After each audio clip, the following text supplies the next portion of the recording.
Good morning students, welcome to MKH video series. I am Shivani. Today we are going to start the chapter that is motion. In the last video we have studied about the difference between the distance and the displacement and also studied about the units and the types of motion. In this video we are going to start with the types of motion. ठीक है, types of motion in the previous video we are learn that types of motion is the linear motion, circulatory motion and the vibratory motion और oscillatory motion. ठीक है, these are two different more types of the motion, that is uniform motion and non uniform motion. Okay, so now what is the uniform motion? When a body travels equal distance in equal interval of time is known as uniform motion. मतलब कोई object equal interval of time में equal distance को cover कर रहा है उसे हम क्या कहेंगे? यूनिफॉर्म मोशन कहेंगे. For example this is the object O and this move forward and cover the 100 kilometre distance. This is in kilometre and this is it. This is the time, that is 9 PM, 10 PM, 11 PM and 12 PM. तो object O start moving forward and cover the 100 kilometer distance in 1 hour. 9 to 10 PM. Difference between these are 1 hour. इनके बीच में भी difference कितना है? 1 hour का, और इनके बीच में भी 1 hour का डिफरेंस है. ठीक है, 10 PM पर उसने कितनी डिस्टेंस कवर की है? 100 किलोमीटर. ठीक है, नेक्स्ट आवर उसने कितनी कवर की है? 200 किलोमीटर. यानी कि इन दोनों के बीच में डिफरेंस कितना हो गया? 100 किलोमीटर का. ठीक है, एंड नेक्स्ट किलोमीटर में भी डिफरेंस कितना है? 100 किलोमीटर. अब देखो नीचे टाइम का इंटरवल भी सेम है. हम यही बोल रहे थे ना, इक्वल इंटरवल ऑफ टाइम, यानी नीचे टाइम का जो इंटरवल है इनके बीच का जो डिफरेंस है वो कैसा है? सेम है. और ये जो डिस्टेंस कवर करे जो ऑब्जेक्ट है, ये पर आवर जो डिस्टेंस कवर कर रहा है वो भी कितनी कर रहा है? सेम कवर कर रहा है. मतलब कि पर आवर वो 100 किलोमीटर की डिस्टेंस कवर कर रहा है. एक आवर में उसने 100 किलोमीटर डिस्टेंस कवर की, 2 आवर में उसने 200 किलोमीटर डिस्टेंस कवर की, 3 आवर में 300, 4 आवर में 400. ठीक है, तो टोटल यानी कि वो पर आवर कितनी डिस्टेंस कवर कर रहा है? 100 किलोमीटर, जो कि क्या है पूरे प्रोसेस में, पूरे उसके मूवमेंट में क्या है? सेम रही है. मतलब इतनी ही डिस्टेंस कवर कर रहा है, वो ना तो कम हो रही है ना ज़्यादा हो रही है, बिल्कुल कांस्टेंट है. मतलब ठीक है, तो इसको हम क्या बोलेंगे? Uniform motion. और जो इसका ग्राफ आएगा, अगर हम यहाँ ड्रॉ करें इस ग्राफ को, तो यहाँ ये हमारा एक्स एक्सिस होता है, ये हमारा वाई एक्सिस होता है. This X axis is of time. ठीक है, and this Y axis is of distance travelled और कवर्ड. ठीक है, this is the 0 and this is the 9, this is the 10, this is 11, this is 12. अब हमने 1 से स्टार्ट नहीं किया, तो हम ग्राफ को क्या करते हैं? यहाँ से ब्रेक कर देते हैं, क्योंकि हमने 1 से स्टार्ट नहीं किया. ये तो सबको पता ही होगा. ठीक है, then but this is our not point of interest, we show this. ठीक है, ऐसे ही शो कर देते हैं हम इसको. देन अगेन 100 या 100 या 200 या 300 या 400. अब बताओ कि 1 आवर में उसने 9 PM पे या 10 PM पे उसने कितनी डिस्टेंस कवर किया? 100 किलोमीटर. दिस इज द 10, और 10 किलोमीटर पे कितनी कवर किया? 100. ये ग्राफ हम आगे बनाना और सीखेंगे. एक बार आप यहाँ इसको थोड़ा सा देख लो कि कैसे बनता है. ठीक है, मैथ्स में भी आपने कई बार देखा होगा. ठीक है, अब 11 PM पे उसने कितनी कवर की है? 200 कवर की है. तो 11 पे 200 यहाँ है, तो यहाँ पॉइंट लगेगा. ठीक है, 12 पे 300. तो हम क्या देख रहे हैं? हम देख रहे हैं कि हमें एक स्ट्रेट लाइन मिल रही है. क्या मिल रही है? स्ट्रेट लाइन मिल रही है. ज़रूरी नहीं है कि पॉइंट से पॉइंट ही मिलाना है, 1-2 पॉइंट ऊपर नीचे हो सकते हैं. ठीक है, अब आपको एग्जाम में इस तरह ये 100, 200, 300 इस तरह से लिख के नहीं दिखाना. डायरेक्ट अगर आपसे पूछे कि यूनिफॉर्म मोशन का ग्राफ ड्रॉ करो, तो आप किस तरह से ड्रॉ करोगे? This is the X axis, this is the Y axis. ठीक है, इस तरह से, मतलब हमें स्ट्रेट लाइन ऑब्जर्व होता है. अगर हम यहाँ से स्टार्ट करते, 9 यहाँ लिखते, तो हमें यहाँ से तो स्ट्रेट लाइन मिलता. है ना। तो हमें कैसा मिलेगा, स्ट्रेट लाइन मिलेगा। किसमें, यूनिफॉर्म मोशन में हमें जो ग्राफ मिलता है वो स्ट्रेट लाइन मिलता है, ठीक है। ये बात आपको याद रखनी है। अब हम चलते हैं नॉन यूनिफॉर्म मोशन पे। When a body travels unequal distance, यहाँ तो इक्वल डिस्टेंस कवर कर रहा था, अब वहाँ वो कितनी डिस्टेंस कवर करेगा, unequal distance in equal time of interval. मतलब ये जो टाइम का इंटरवल है वो तो सेम रहेगा, 1 आवर लिया है, लेकिन जो डिस्टेंस कवर कर रहा है वो क्या कर रहा है, ज़्यादा कर रहा है या कम कर रहा है, मतलब अनइक्वल डिस्टेंस कवर कर रहा है। तो ऐसे मोशन को हम क्या बोलेंगे, नॉन यूनिफॉर्म मोशन बोलेंगे। For example, this is our object O and this cover the 70 kilometre distance in 1 our from 9 to 10 PM, ठीक है। एंड आफ्टर 1 आवर यानी 11 PM पे उसने कितनी डिस्टेंस कवर कर ली, 200 किलोमीटर। सपोज टू बी यहाँ वो ऑब्जेक्ट था वो 70 किलोमीटर पर पहुँच गया, उसके बाद उसने अपनी स्पीड बढ़ा दी, बाइक की स्पीड बढ़ा दी। जब बाइक की स्पीड बढ़ा दी तो उसने 1 आवर में कितनी डिस्टेंस कवर कर ली, 200 किलोमीटर, इतनी ज़्यादा डिस्टेंस कवर कर ली। फिर 11 से 12 उसने और स्पीड बढ़ा दी, तो कितनी डिस्टेंस कवर कर ली, 300 किलोमीटर। सपोज टू बी अब ये गया 11, 12, फिर 1 बज गए, ठीक है। अब 1 बजे इसने डिस्टेंस कवर करी, वो उसने करी 30 किलोमीटर। अब 300 से डायरेक्ट कम हो गई ना 30 किलोमीटर, यानी उसने अपनी स्पीड क्या कर ली, बाइक की कम कर ली। जब उसने बाइक की स्पीड कम करी तो वो कम जो है डिस्टेंस कम कवर कर पाएगा, तो उसने कितनी कवर करी, वो 30 किलोमीटर कवर करी। तो आपको क्या दिख रहा है, यहाँ स्पीड क्या है, मतलब 70 थी, यहाँ बढ़ रही थी, इधर भी बढ़ रही थी और इधर डिक्रीज हो गई, पहले इंक्रीज हुई फिर डिक्रीज हो गई। इस तरह से अगर वो जिस हिसाब से वो अपनी स्पीड बाइक की स्पीड को बढ़ाएगा तो उतनी ज़्यादा डिस्टेंस कवर करेगा। अगर अपनी बाइक की स्पीड को डिक्रीज करेगा तो उसकी जो डिस्टेंस कवर्ड है वो भी डिक्रीज होती जाएगी। तो इसमें नॉन यूनिफॉर्म मोशन में हमें स्ट्रेट लाइन ग्राफ नहीं मिलता। स्ट्रेट लाइन कब मिलता है, जब इक्वल इंटरवल टाइम में इक्वल डिस्टेंस कवर करे, लेकिन यहाँ इक्वल डिस्टेंस कवर नहीं कर रहा, क्या कर रहा है, कभी इंक्रीज हो रही है कभी डिक्रीज हो रहा है। तो हमें ग्राफ कैसा मिलता है इसका, इस तरह से, पहले इंक्रीज फिर डिक्रीज, फिर इंक्रीज फिर डिक्रीज, फिर इंक्रीज फिर डिक्रीज, इस तरह से, ठीक है। तो ये आपका uniform motion and non uniform motion हो गया।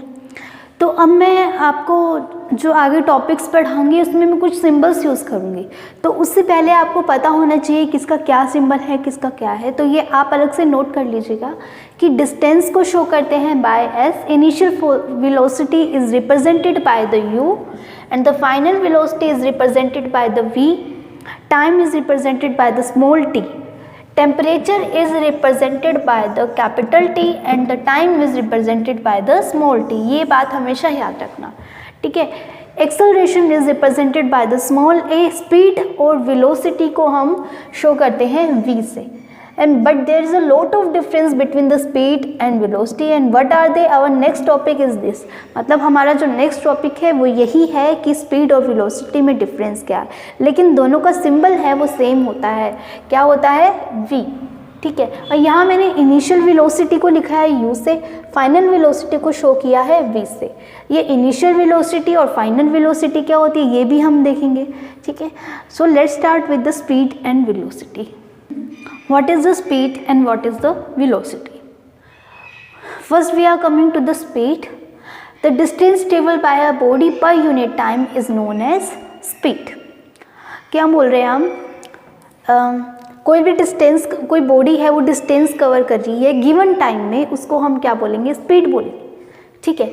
तो ये क्या हो गया, डिस्टेंस अपॉन में टाइम, यही हमारी क्या है डेफिनेशन, डिस्टेंस अपॉन में time is known as speed. अब आपको पता है स्पीड को किससे शो करते हैं, v से, डिस्टेंस को किससे शो करते हैं, d से, टाइम को किससे शो करते हैं, t से। तो ये हमारा फॉर्मूला बन गया इन द सिंबॉलिक फॉर्मेशन, ठीक है। सिंबॉलिक फॉर्म में हमारा ये फॉर्मूला है, जब भी हम न्यूमेरिकल करेंगे तो हम यही वाला फॉर्मूला यूज़ करेंगे।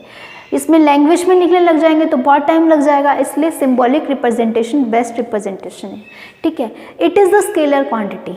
इसको स्केलर क्वांटिटी क्यों बोला है, क्योंकि हमने इसमें कोई भी डायरेक्शन मेंशन नहीं की। जब डायरेक्शन मेंशन नहीं की गई तो वो क्या है, scalar quantity which have only magnitude, और जिसके पास ओनली मैग्नीट्यूड हो उसको हम क्या बोलते हैं, speed, okay. Next, it is always positive. Speed हमेशा पॉजिटिव होती है, नेगेटिव नहीं होती, क्यों नहीं होती बताएंगे अभी, ठीक है। और इसकी एसआई यूनिट क्या है, मीटर पर सेकंड। अब ये मीटर पर सेकंड क्या हुई, किसी की भी यूनिट अगर हमें फाइंड करनी है तो आपको सिर्फ 3 यूनिट पता होना चाहिए, लेंथ की यूनिट मीटर में, और मास की यूनिट किलोग्राम में, टाइम की यूनिट सेकंड में, ठीक है। तो चलिए हम डिस्टेंस की यूनिट निकालते हैं। बताओ डिस्टेंस की यूनिट क्या होती है, मीटर। टाइम की यूनिट क्या होती है, अपॉन, यहाँ अपॉन लगा दिए। टाइम की यूनिट क्या होती है, सेकंड। तो क्या यूनिट आ गई स्पीड की, मीटर अपॉन में सेकंड। तो मान लो अगर आपको दिया हुआ है 40 किलोमीटर पर आवर, तो ये किसकी है, ये किसकी है स्पीड, ये स्पीड है। ये स्पीड क्यों है, क्योंकि इसके आगे किलोमीटर पर आवर लिखा है और हमें पता है किलोमीटर पर आवर किसकी यूनिट होती है, स्पीड की। अब आप बोलोगे मैम आपने तो बोला था मीटर पर सेकंड होती है स्पीड की यूनिट, आपने यहाँ किलोमीटर पर आवर लगा दिया। तो मीटर को हम किलोमीटर नहीं लिख सकते, किलोमीटर को मीटर में चेंज कर लो। किससे चेंज होता है, बाय डिवाइडिंग द 1000, ठीक है। आर को सेकंड में चेंज कर लो, सबको करना आता है आर को सेकंड में चेंज, किलोमीटर को मीटर को सब में चेंज करना आता है, ठीक है। ये पता है आपको टाइम की यूनिट होती है, सबको पता है आर टाइम की यूनिट होती है, और किलोमीटर लेंथ की यूनिट होती है, यानी कि हम डिस्टेंस भी बोल सकते हैं इसको। तो ये किसकी यूनिट हो गई, ये पूरा किसकी वैल्यू हो गई, स्पीड की वैल्यू हो गई, ठीक है। अगर मैं इसके साथ डायरेक्शन दे दूँ, मैंने बोला 40 kilometre per our from south, अब मैंने डायरेक्शन दे दी, तो ये कैसी क्वांटिटी हो गई, अब वेक्टर क्वांटिटी हो गई। तो वेक्टर क्वांटिटी क्या होती है, वेलोसिटी। जहाँ डायरेक्शन मेंशन कर दे यानी कि वो अब स्पीड नहीं है, वो क्या बन गया, वो वेलोसिटी बन गई। और वेलोसिटी की यूनिट भी क्या होती है, मीटर अपॉन में सेकंड। मीटर अपॉन में सेकंड कैसे हुई, देखिए वेलोसिटी की डेफिनेशन होती है the distance travel by a body per unit time in given direction. Last में मैंने यहाँ डायरेक्शन लिखा है बट यहाँ कोई डायरेक्शन नहीं लिखा, दोनों में डिफरेंस देखना। इट इज़ द स्पीड, ये एक्चुअल में एक स्पीड ही होती है बट डायरेक्शन के साथ, ठीक है। इसमें डायरेक्शन मेंशन कर देते हैं। So it is the vector quantity, it can be positive, negative and zero. ये पॉजिटिव भी हो सकती है, नेगेटिव भी हो सकती है और जीरो भी हो सकती है, बट जो वेलोसिटी है वो हमेशा पॉजिटिव होती है। अब ये हमेशा पॉजिटिव क्यों होती है, क्योंकि ये जो डिस्टेंस है हमने देखा था डिस्टेंस हमेशा पॉजिटिव होती है, वो जीरो नहीं हो सकती, नेगेटिव नहीं हो सकती। एक्चुअल पाथ जो उसने कवर किया है वो डिस्टेंस होता है और एक्चुअल पाथ हमेशा पॉजिटिव में आता है, ना वो जीरो हो सकता ना वो नेगेटिव हो सकता। लेकिन वेलोसिटी की अगर हम डेफिनेशन देखें तो वेलोसिटी का फॉर्मूला होता है डिस्प्लेसमेंट अपॉन में time.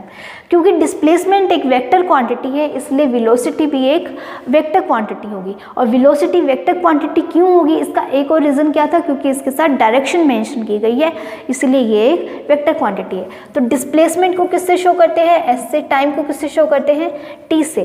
v is equals to displacement upon में टाइम। अब ये पॉजिटिव भी हो सकते हैं, नेगेटिव और जीरो। तो पॉजिटिव तो ठीक है, नेगेटिव और जीरो कैसे हो सकती है, क्योंकि हमने देखा था क्योंकि in the last video we are discussing that the displacement may be positive, negative and zero. So also our velocity can be positive, negative and zero. ठीक है, ये बात समझ में आई। तो देखिए अब इसकी यूनिट क्या होगी, डिस्प्लेसमेंट की यूनिट क्या होती है।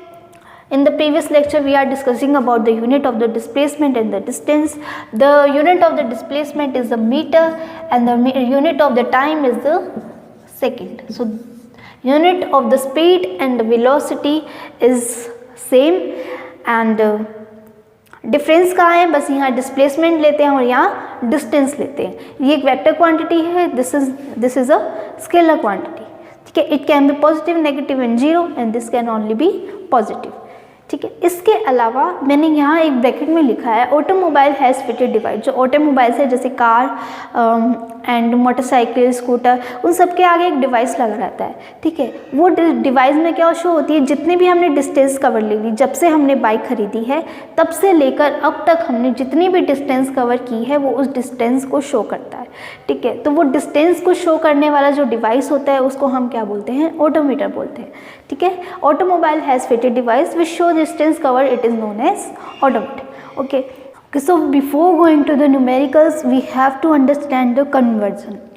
Okay, so kilometre per our को अगर मीटर पर सेकंड में चेंज करने के लिए आ जाए, मैंने आपको बताया फिजिक्स में हमेशा हम कौन सा सिस्टम यूज़ करेंगे, एमके सिस्टम यूज़ करेंगे, जिसे हम क्या बोलते हैं, एसआई यूनिट सिस्टम, ठीक है, इन SI unit system mass in the kilogram and mass in the kilogram and length in the meter and mass in the kilogram and time in the second. ठीक है, so we have to change this is the kilometer per hour, so we have to change into meter per second. So for this conversion we simply multiply by 5/18. Supposed to be it is given that 9 kilometer per hour. Your answer is coming into the kilometer per hour, that is 9 kilometer per hour, and you have to convert this kilometer per hour into meter per second. Then what you will done, simply multiply by 5/18. ठीक है, 5/2 that is 2.5 और 2.5 metre per second. अब ये metre per second किसकी unit होती है, velocity की या स्पीड की? स्पीड की, क्योंकि यहाँ मैंने डायरेक्शन मेंशन नहीं की, तो इसलिए ये क्या है, स्पीड आ गई हमारी कितनी, 2.5 मीटर पर सेकेंड. ठीक है, अगर आपको ये वाला 5/18 से मल्टीप्लाई नहीं करना तो सिंपली क्या कर सकते हो, सबसे पहले किलोमीटर को मीटर में चेंज करो. ठीक है, एंड देन आर को किस में चेंज करो, सेकंड में चेंज करो. आपको पता है 1 आवर में कितने सेकंड होते हैं, तो आपको क्या करना होगा, जैसे 9 किलोमीटर पर आवर दिया है तो 9 × 1000 अपॉन में, ठीक है, दिस 3600. इतनी बड़ी कैलकुलेशन सॉल्व करने से अच्छा है, वैसे तो अभी तो ये सिंपल सी लग रही है क्योंकि मैंने यहाँ छोटा नंबर लिया है, अगर यहाँ बड़ा नंबर होता तो ये कैलकुलेशन आपके लिए हार्ड हो जाती. ठीक है, तो इसलिए आप सिंपली क्या करो, 5/18 से ही मल्टीप्लाई कर दिया करो. ये कब है, जब आपको मीटर पर सेकेंड में चेंज करना है. किसके लिए, ये मीटर पर सेकेंड में चेंज करने के लिए. ये बात समझ में आ गई, कन्वर्जन समझ में आ गया. Okay, so here I am writing the bowling speed in kilometre per hour. This is the 140 kilometre per hour, 143 kilometre per hour and so on. ठीक है, you can clearly see then the speed will, ये किसकी unit होती है, speed की. ठीक है, अभी मैंने कोई डायरेक्शन मेंशन नहीं की, तो यानी कि क्या है, speed. You can clearly see the difference, that is in some cases the speed is decreasing and in other cases the speed is increases. Here the speed is increases but here the speed is decreases, and again speed increases and again speed is decreases, and also here decreases. ठीक है, सो इसके लिए क्या करेंगे हम कि अब ये क्या है, सबसे पहले हम मुझे ये बताओ कि कौन सा मोशन है, क्योंकि इसमें स्पीड है वो डिफरेंट है in equal interval of time. Time का इंटरवल सेम है लेकिन जो बॉलिंग स्पीड है वो डिफरेंट है. तो ये क्या हो जाएगा, non uniform motion. Non uniform motion में बोला था मैंने कि अनइक्वल डिस्टेंस कवर करे. अब यहाँ डिस्टेंस की जगह हमें क्या दे दी, स्पीड ही दे दी, तो नॉन यूनिफॉर्म मोशन हो गया ये. ठीक है, तो इस केसेस में हम क्या करेंगे, जब हमें डिफरेंट वेलोसिटीज दी हो तो, या फिर डिफरेंट डिस्टेंस दी हो. ठीक है, तो हमें क्या करना होगा, अगर हमें पूछे कि स्पीड निकालो, यहाँ तो हमें सिंपली लिख दिया था distance, speed is equal to distance upon में टाइम, और एक ही डिस्टेंस हमें लिखनी थी. ठीक है, और टाइम इंटरवल तो सब में सेम था. ठीक है, तो जब हमने डिस्टेंस लिखी वो एक ही डिस्टेंस थी. एक ही डिस्टेंस का मतलब वो यूनिफॉर्म स्पीड से मूव कर रहा था, यूनिफॉर्म डिस्टेंस से मूव कर रहा था, यूनिफॉर्म मोशन कर रहा था वो. ठीक है, यानी कि यहाँ से सपोज टू बी यहाँ से यहाँ तक 5 किलोमीटर, फिर यहाँ से यहाँ तक 5 किलोमीटर इन 1 आवर, इसमें भी 1 आवर लगा, तो यहाँ हमने 1 आवर लिख दिया और यहाँ 5 किलोमीटर लिख दिया. तो हमारी जो डिस्टेंस थी वो सेम कवर हो रही थी, इसलिए हमने सिंपली यहाँ एक ही डिस्टेंस लिखा. लेकिन जब हमारे पास नॉन यूनिफॉर्म मोशन दे दे, यानी कि बहुत सारी स्पीड दे दे, कहीं इंक्रीज़ हो रही है और कहीं डिक्रीज़ हो रही है, इस तरह का मोशन आ जाए, यानी कि नॉन यूनिफॉर्म मोशन आ जाए, तो वहाँ हम क्या करेंगे, सभी की जितने भी डिस्टेंस दिया उन सबका ऐड कर देंगे और जितना भी टाइम दिया उन सबको ऐड कर देंगे. सपोज टू बी हमें दी है 5 4 3 5 6 7 इस तरह से दिया, तो सबको ऐड कर दो, 5 + 4 + 3 + 5 + 6 + 7, और टाइम भी मान लो डिफरेंट डिफरेंट दे दिया, टाइम दे दिया 9 10 12 1, तो इसमें टाइम को भी ऐड कर दो, 9 + 10 + 12 + 1, तो ये जो आएगी ये आपकी क्या आ जाएगी, एवरेज स्पीड। मतलब जब हम टोटल डिस्टेंस ले और टोटल टाइम ले तो हमारी जो स्पीड होगी वो कैसी होगी, एवरेज स्पीड होगी, क्योंकि हमें नॉन यूनिफॉर्म स्पीड दे रखी है, नॉन यूनिफॉर्म मोशन दे रखा है हमें, ठीक है। अगर यूनिफॉर्म स्पीड है, यूनिफॉर्म मोशन दे रखा है तो उसमें सिंपली डिस्टेंस अपॉन में टाइम। उसी तरह से वेलोसिटी में आ जाएगा। अब वेलोसिटी देखो, बहुत सारी वेलोसिटी दे दी, तो हमें क्या करना है, सिंपली इनिशियल वेलोसिटी लेनी है प्लस फाइनल वेलोसिटी लेनी है, उन दोनों को ऐड करके 2 से डिवाइड कर देना है, तो हमारे पास एवरेज वेलोसिटी आ जाएगी। तो इनिशियल वेलोसिटी को किससे शो करते हैं, u से, फाइनल वेलोसिटी को v से, and divided by 2, this is our velocity, average velocity. और यहाँ वेलोसिटी में मैं डायरेक्शन भी मेंशन की होगी कि इतनी वेलोसिटी है, इनिशियल वेलोसिटी इतनी है, फाइनल वेलोसिटी इतनी है, in the direction of north, ठीक है। Then find out the velocity, तो आप एवरेज वेलोसिटी निकालोगे। एवरेज वेलोसिटी क्यों निकाले आपने, क्योंकि आपको इनिशियल वेलोसिटी भी दे रखी थी और फाइनल वेलोसिटी भी दे रखी थी, ठीक है। So let's understand what is the acceleration. It is also known as rate of change of velocity. Why it is known as rate of change of velocity? The meaning of the rate is time. What is the meaning of the rate? Is time. Before understanding this, let's move to the definition. The rate of change of velocity of an object with respect to time is called acceleration. ठीक है, it is the vector quantity. Vector quantity यानी कि इसकी direction भी होगी और magnitude भी होगा, and it is represented by the a is equals to initial final velocity minus initial velocity upon में time. तो change in the velocity upon में time is known as acceleration. Okay, अब देखो वेलोसिटी कैसी है, एक वेक्टर क्वांटिटी है, then acceleration भी एक वेक्टर क्वांटिटी होगी। एक्सेलरेशन में अगर हमें डायरेक्शन दे दे तो क्या हो जाएगा, वो वेक्टर क्वांटिटी हो जाएगी, ठीक है। तो देखिए मैंने यहाँ लिखा the rate of change of velocity. Rate of change of velocity क्यों बोला, वेलोसिटी की अपॉन में टाइम। वेलोसिटी के अपॉन में टाइम का मतलब ही क्या होता है, रेट होता है, ठीक है। मतलब किसी भी यहाँ कोई चीज़ है ए, या कोई भी फिजिकल क्वांटिटी है ए, उसके अपॉन में अगर हम टाइम लिख दें तो ये क्या बन जाएगा, रेट बन जाएगा। रेट ऑफ ए क्या हो सकता है, कोई भी फिजिकल क्वांटिटी हो सकती है। तो बेसिकली रेट का मीनिंग क्या है, टाइम, ठीक है। तो दिस इज द, अब हमें इसकी यूनिट निकालनी है। We have to find the unit of the acceleration, that is what is the unit of the velocity? We know that the unit of the velocity is meter upon में second, and time की unit क्या होती है, second. तो ये भी upon में लिखा है तो इसको इंटू करके सेकेंड लिख देंगे, ठीक है। Into multiply is equals to metre upon में सेकेंड स्क्वायर, दोनों मल्टीप्लाई हो गए तो स्क्वायर आ गया, ठीक है। तो ये हमारी एक्सेलरेशन की यूनिट क्या हो जाएगी, मीटर अपॉन में सेकेंड स्क्वायर, जिसको हम इस तरह से भी लिख सकते हैं, मीटर अपॉन में सेकेंड स्क्वायर। या ऐसे भी लिख सकते हैं, अपॉन वाला है, अपॉन वाला नहीं, ऊपर जाएगा तो माइनस का साइन आ जाता है, सबको पता है। तो मीटर सेकेंड -2 क्यों आया, क्योंकि ये 2 नीचे था, ऊपर जाके किस में हो जाएगा, माइनस में हो जाएगा, ठीक है। नेक्स्ट है, इट मे बी पॉजिटिव और नेगेटिव। पॉजिटिव और नेगेटिव क्यों हो सकती है, क्योंकि हमारी जो वेलोसिटी है वो भी पॉजिटिव और नेगेटिव हो सकती है, इसीलिए एक्सेलरेशन भी पॉजिटिव और नेगेटिव हो सकती है। और जो नेगेटिव एक्सेलरेशन होती है उसको रिटार्डेशन और डी एक्सेलरेशन भी बोलते हैं, ठीक है। And SI unit is metre per second square, ये मैंने बता दिया। एंड अब हम देख लेते हैं केसेस कि पॉजिटिव एक्सेलरेशन कब कहेंगे और नेगेटिव एक्सेलरेशन कब कहेंगे। सिंपल सी बात है, पॉजिटिव एक्सेलरेशन कब होगी, इसको देख के बताओ।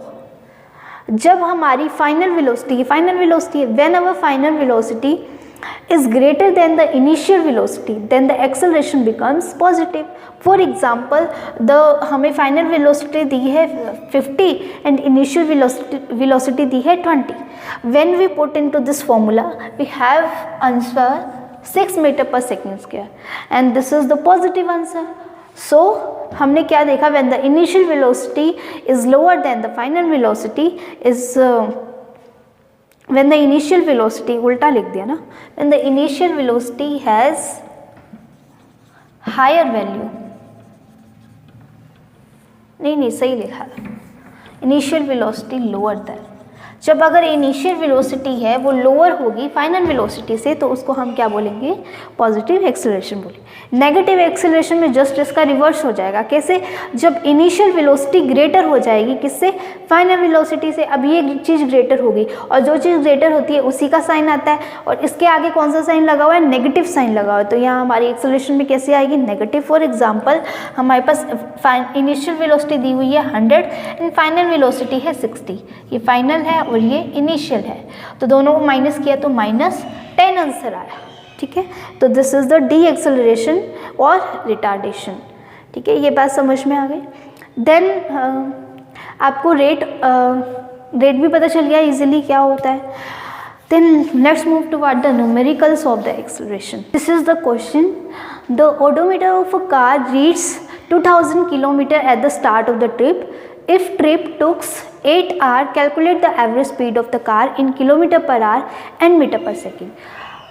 In this question, we have to ask that speed in the kilometer per hour and in the meter per second.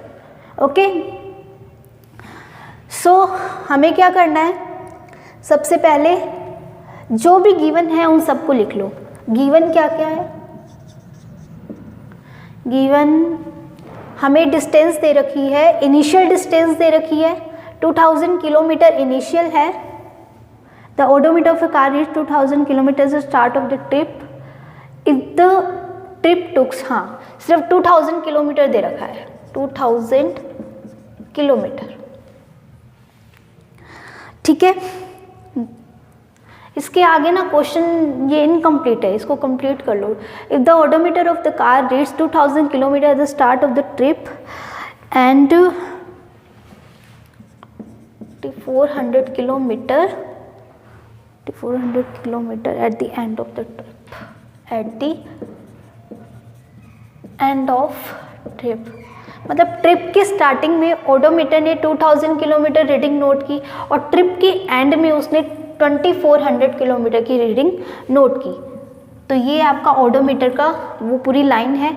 उसने जब ओडोमीटर की रीडिंग लेना स्टार्ट की 2000 किलोमीटर था उस टाइम पे, जब उसने अपनी बाइक स्टार्ट करी और जब उसने अपनी बाइक स्टॉप करी, जब उसकी ट्रिप आ गई वहाँ जब उसने बाइक स्टॉप करी तो उसका जो मीटर था वो कितने किलोमीटर शो कर रहा था, 2400 किलोमीटर शो कर रहा था।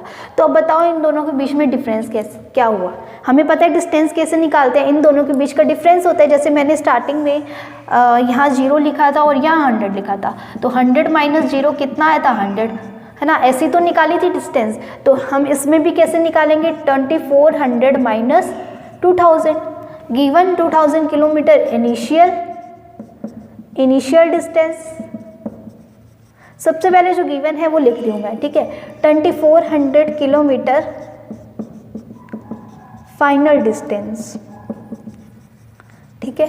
एंड और क्या गिवन है, टाइम गिवन है, 8 आवर लगे उसको पहुँचने में, ठीक है। एंड ऑल्सो हमें क्या फाइंड करना है, स्पीड फाइंड करनी है। स्पीड फाइंड करनी है in kilometre per hour, also in metre per second, ये हमें फाइंड करना है।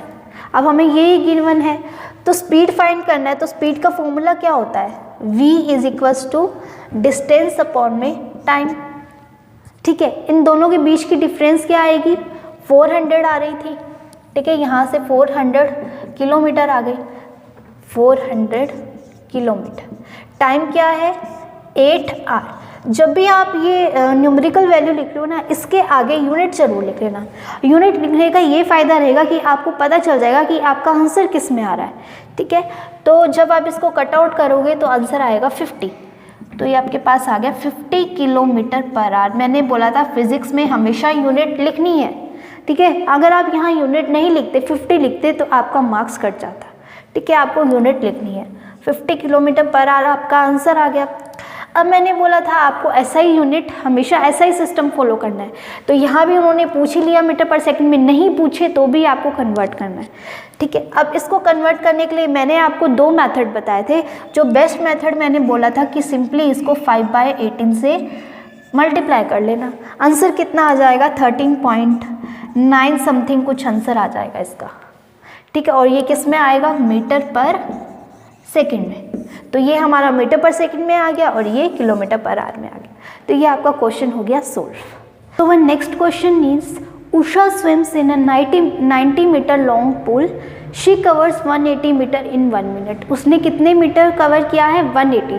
टोटल डिस्टेंस उसने कितनी कवर की है, 180 मीटर इन 1 मिनट। ये हमें गिवन है, ठीक है। नेक्स्ट क्या बोल रहा है, by swimming from one to other end back along the same straight path. इसका मतलब क्या है, जो पुल था वो कितने मीटर लॉन्ग है, 90 मीटर लॉन्ग है। ये O और ये 90 मीटर लॉन्ग, ये 0 मीटर से 90 मीटर लॉन्ग हमारा इसका पुल है, किसका, उषा का, ठीक है। इसने क्या किया, जब वो 0 से 90 मीटर पर पहुंची स्विम करके, तो ये 90 मीटर से इसने यू टर्न ले लिया। ये बोल रही है ना, from one to other end back along the same start path, मतलब वापस रिटर्न कर गई है।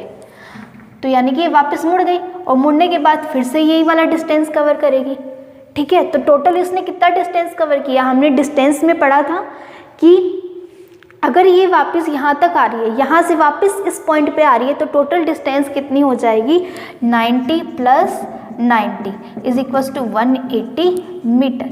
ये तो हमें दे ही रखा है कि इसने 180 मीटर डिस्टेंस कवर कर लिया, यानी कि अभी तक हम क्वेश्चन में सही चल रहे हैं, ठीक है। तो 180 मीटर उसने, ये 180 मीटर इसने कितने मिनट में कंप्लीट किया है, 1 मिनट में इसने कंप्लीट किया है। Then find average speed and average velocity of Usha. अब ये बोल रहे हैं कि एवरेज स्पीड निकालो और एवरेज वेलोसिटी निकालो। हमें पता है एवरेज स्पीड का फॉर्मूला क्या होता है, टोटल डिस्टेंस कवर्ड अपॉन में टोटल टाइम। और एवरेज वेलोसिटी का क्या होता है, initial velocity final velocity minus initial velocity plus final velocity upon में 2, ये होता है। लेकिन यहाँ कोई वेलोसिटी तो दे ही नहीं रखी, इसलिए हम डिस्प्लेसमेंट अपॉन में टाइम लेंगे। मतलब एवरेज वेलोसिटी से मतलब सिंपल वेलोसिटी का फॉर्मूला हम लिख लेंगे डिस्प्लेसमेंट अपॉन में टाइम, जिसे हम शो करते हैं S अपॉन में T से। तो सबसे पहले हम एवरेज स्पीड निकाल लें, तो एवरेज स्पीड को हम V एवरेज से शो करते हैं, ठीक है। क्या आएगा, टोटल डिस्टेंस कितनी कवर की है, 180, कितने मिनट में, 1 मिनट में, और ये क्या है, मीटर में। अब देखिए कि मीटर है और ये मिनट है, ऐसा तो नहीं चलेगा। अब ये मीटर में है तो ये सेकंड में होना चाहिए अकॉर्डिंग टू MK सिस्टम। अगर मास हमारा किलोग्राम में है और लेंथ हमारी मीटर में है, तो टाइम भी किस में होना चाहिए, सेकंड में होना चाहिए, ठीक है। तो हमें इसको मिनट को किस में चेंज करना होगा, सेकंड में चेंज करना होगा। और वो कैसे करते हैं, 180 अपॉन में 60 सेकेंड, क्योंकि 1 मिनट में 60 सेकेंड होते हैं, तो 60 से डिवाइड हो गया। तो ये हमारा आंसर आ जाएगा सॉल्व करने पर, कितना आया, 3 मीटर पर सेकेंड।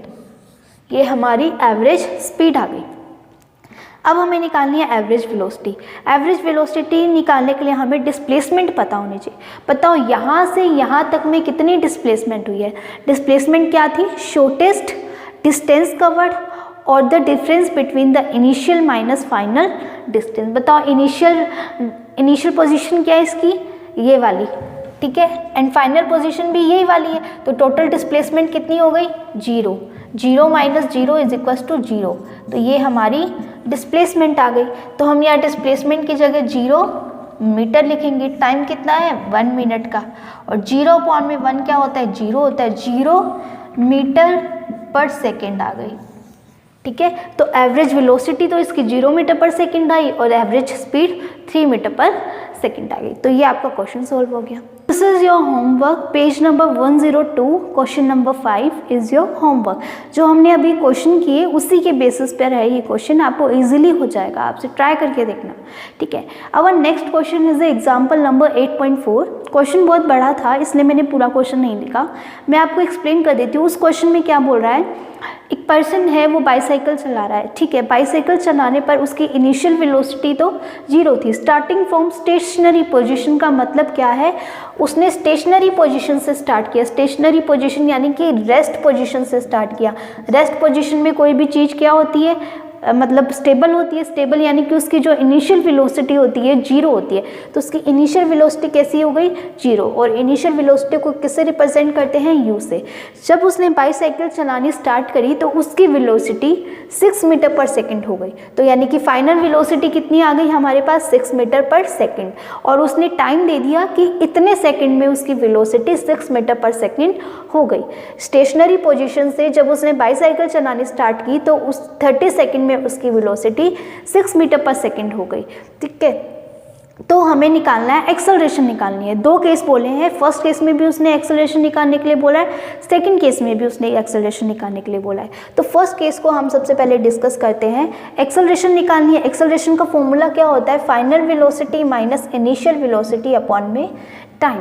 बताओ फाइनल वेलोसिटी कितनी है, 6 माइनस इनिशियल वेलोसिटी 0 अपॉन में टाइम 30। कितना आंसर आ गया, 1 अपॉन में 5। और 1 अपॉन में 5 को जब आप सोल्व करोगे तो आपके पास आंसर आएगा 0.2 मीटर पर सेकेंड स्क्वायर। अब ये मीटर पर सेकेंड स्क्वायर क्यों लिखा है, क्योंकि एक्सेलरेशन की यूनिट क्या होती है, मीटर पर सेकेंड स्क्वायर।